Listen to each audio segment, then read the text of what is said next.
Spin-offs can be very fun games for fans, as you get to see the series in question stretch its legs and see how the core mechanics can transition to other gameplay styles. But not every spin-off is created equally. For every Hyrule Warriors or Persona 4 Dancing, there's a Mega Man X Command Mission or Mortal Kombat Mythologies. There are a few franchises, however, that have been sustained by these spin-offs, more or less. One of these is the run-and-gun gem, Metal Slug. The last mainline title was released back in 2009 in Japan and 2010 worldwide with Metal Slug XX, which was an updated version of Metal Slug 7 which came out in 2008 in Japan and the US, and 2009 everywhere else. Ever since it has been mobile titles like Attack and Awakening, with some getting Steam ports. However, for the first time since 2010, we've gotten a PC and console first Metal Slug game, with Metal Slug Tactics. Having played through it, we have to ask, is Metal Slug Tactics worthy of a Medal of Honor in the realm of SRPGs, or is it not even worth considering for deployment on your setup? After the hype dies down, is Metal Slug Tactics good?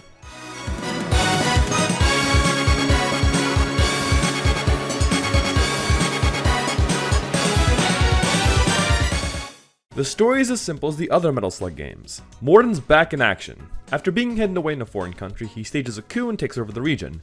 You once again play as the Falcons to stop this mad dictator from plunging more of the world into war. Many of the games in the franchise don't have much narrative to see, but what it lacks in story it makes up for in character interaction.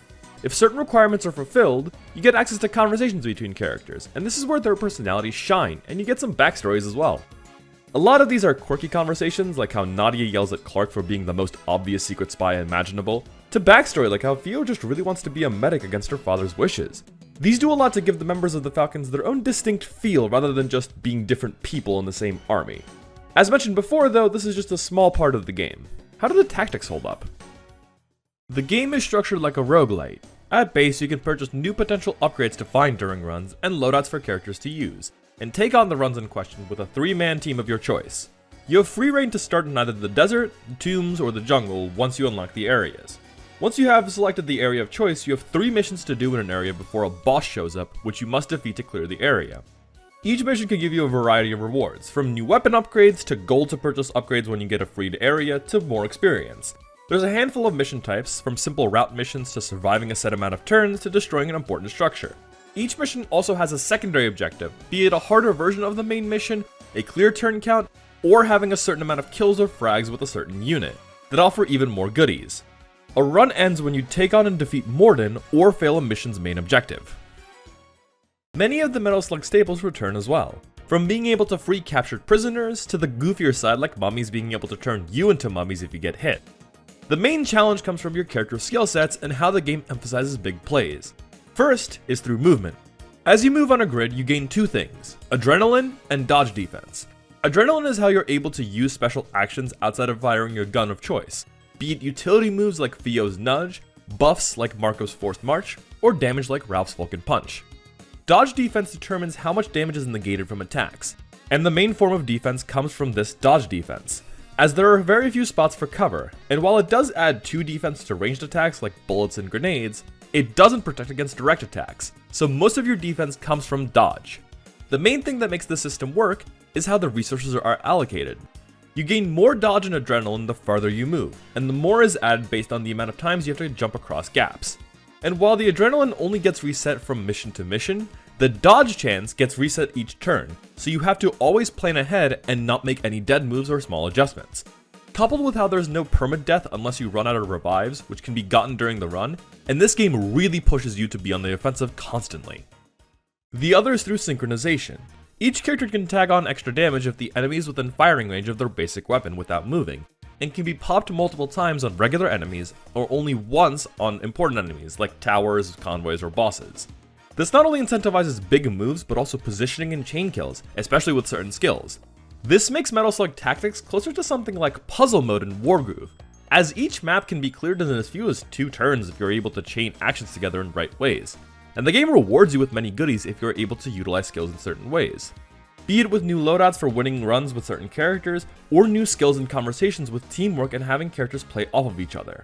As the run goes on, you can either upgrade your skills as they come, upgrade weapons for more range, or give perks to weapons, or in the case of secondary weapons, change the AoE damage and give ammo, or gain new skills that allow for more combos and more reward on good play, creating this feedback loop that has you try and come up with on-the-fly ways to create the most amount of damage and destruction in such a small window. As far as the characters themselves go, they vary in both playstyle and representation. You have a solid team of characters that can cover a wide variety of roles, from Marco being your main buff bot for the others or catalyst for big damage in a turn, to Ari either being a superb ranged attacker with bouncing grenades and using her movement to get onto high ground after kills, to an in-your-face combatant using her move to dance across the battlefield, killing anyone caught in her crossfire. As far as the representation goes, you have all the pro tags from every Metal Slug game present and playable, ranging from the mainstays since Metal Slug 2 like Tarma and Fio, to those being introduced in Metal Slug 6 being Ralph and Clark, and even Double X with KOF Immigrant Leona being the last character you unlock. Alongside that are the NPCs well known throughout the series, such as the ever-helpful Merchant Rumi, or your main commander, Margaret, or Meg as she's known. And on the villain side, you have a few classic generals returning under Morden's control, with the main Arnold stand-in Alan O'Neill, and the white flag-waving sword general Abul Abbas. Alongside them, there's a new face in the jungle cult leader being Pakar. With all that said, there are a few small problems I have with the mechanics. With this game being structured like a roguelite, there's a few sets that are built with the idea of getting buffs as the run goes on. However, to compensate, they are pitifully weak initially. So as a result, there's some crazy imbalance in which sets are the best. While characters like Marco and Trevor have good balance with their sets, being better in their own ways and giving different roles throughout each campaign run, some like Fio have much more immediately viable skills and weapons over other sets, like comparing her classic and double hits set, where her main difference is in the pistol and secondary weapon, with her classic dealing more damage in one hit rather than less damage twice, making her a weaker fighter with taking on enemies in cover. Even with having Nudge, she's less reliable because of the damage spread, and this can be said about most other characters, but other than lopsided balance, I don't really have any issues with the strategy mechanics. Another thing this game absolutely nails is presentation. Metal Slug has always been known for its pixel art being smooth and detailed as can be, and Tactics continues that trend, from each special action getting its own unique animation, to each character having their own downtime activities in the basin on Break-In and Recaptured City. The whole world is bursting with life and expression, with super smooth animations all around. From sword throws to backflip dodges, this game looks absolutely gorgeous as all other Metal Slugs do.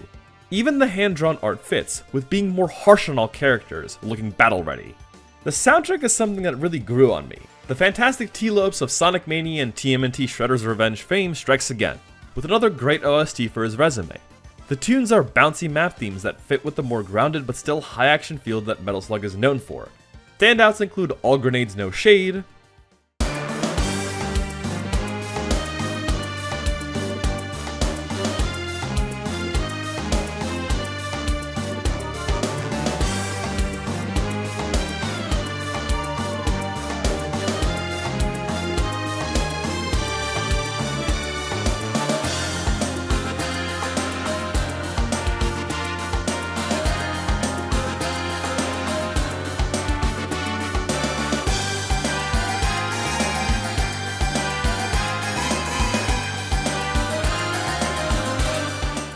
and Street Clash.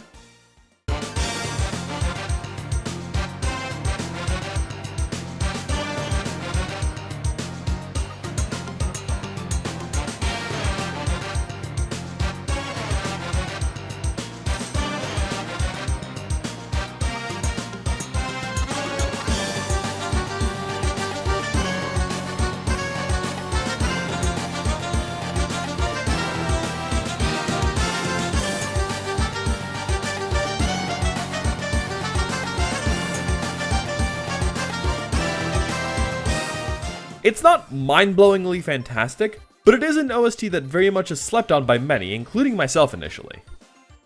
Metal Slug Tactics is a great return for the series, after being relegated to waifu bait with the mobile titles and merch releases outside of the actual games. It was a game that I was blindsided by with a roguelite formula, rather than a more traditional SRPG akin to XCOM that I was expecting, but I'm still happy with at the end of the day. Its tight gameplay and great visuals make a package that hopefully will bring more attention to the series to get it out of the rut of being stuck with eternal spin-offs. The problems I had with the game are very few and far between, and I would recommend this to any SRPG fan wanting to play a tactics game that feels more like a puzzle game than anything else. So, after the hype died down, Metal Slug Tactics is awesome.